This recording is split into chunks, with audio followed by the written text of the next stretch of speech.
Selamat sore teman-teman. Di sini kita kelompok PPKMB yang beranggotakan Kevin Gustaf, Ahmad Dewa, Putra Medi, Pangiutan Harianja, Isidorus Andre Windy Ananta, Kiki Angelio, dan Advent Christian Abdi akan membahas tentang pribadi yang gemar belajar. Pada diskusi kali ini, kelompok kami telah menyimpulkan 4 pokok materi dari pribadi gemar belajar. Yang pertama yaitu definisi belajar yang akan dijelaskan oleh Mas Andre. Silahkan Mas Andre. Manusia dapat berproses, Mas, tentang pengetahuan sesuatu, atau bisa dibilang belajar adalah untuk memperkaya pengetahuan. Seseorang yang dianggap belajar apabila dapat menunjukkan perubahan perilaku. Perubahan perilaku itu adalah perubahan perilaku yang positif, Mas. Jadi belajar juga dapat meraih kunci untuk kesuksesan sih, Mas, menurut saya, Mas.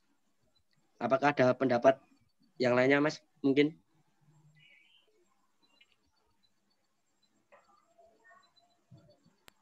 Kalau menurut saya sih nggak beda jauh sama Mas Andre.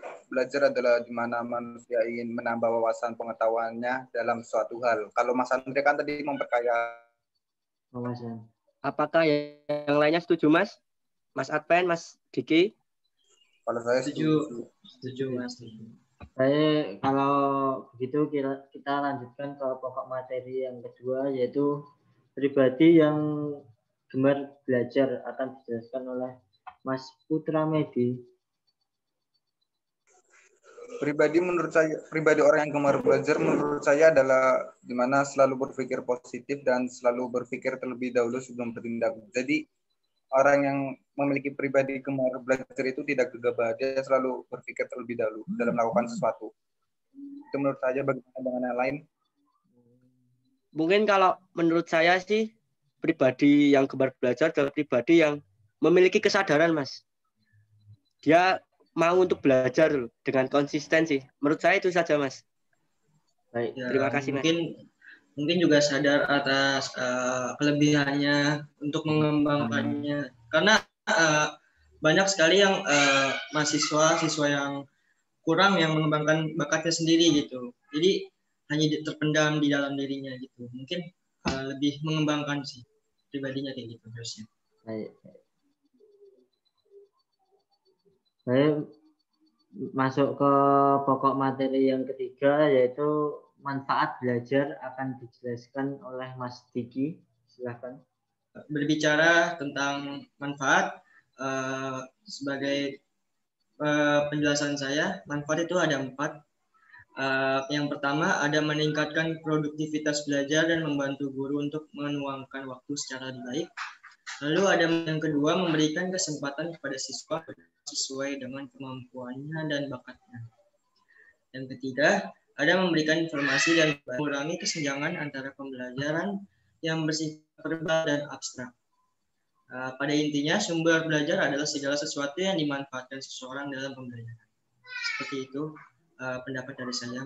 Kalau manfaat itu untuk pacuan kesuksesannya gitu, Mas. Mungkin ada tambahan untuk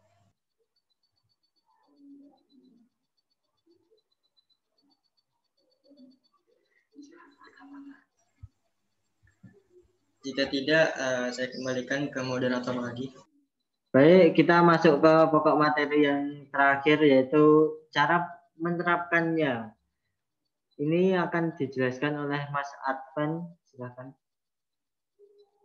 Baik Mas Kevin, terima kasih atas kesempatannya.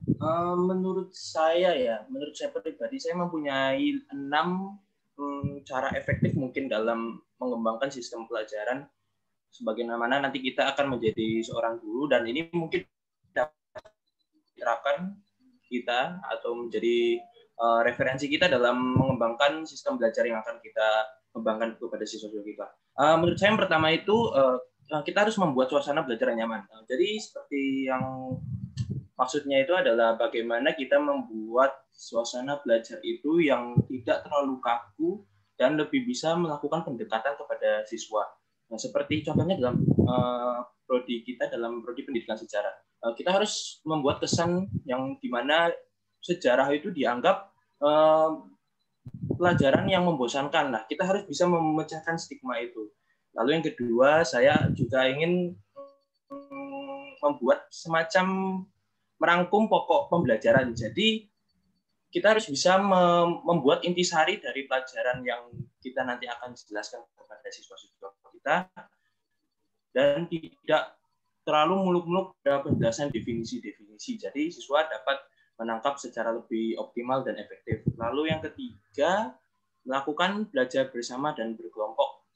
Menurut saya dengan melakukan belajar berkelompok itu akan bisa membuat siswa itu lebih aksi antar individu dengan individu ataupun individu dengan kelompok. Nah, itu akan memungkinkan sistem pembelajaran itu akan lebih masuk. Lalu yang keempat, membuat metode mempersingkat pelajaran tersebut. Misalnya dalam pendidikan sejarah itu kita bisa memberikan contoh seperti misalnya tentang pelajaran sejarah peristiwa serangan umum. Nah, kita bisa menambahkan seperti kata kunci yang terjadi, tokoh-tokoh yang penting di situ seperti Jenderal Sudirman, apa tanggal terjadi.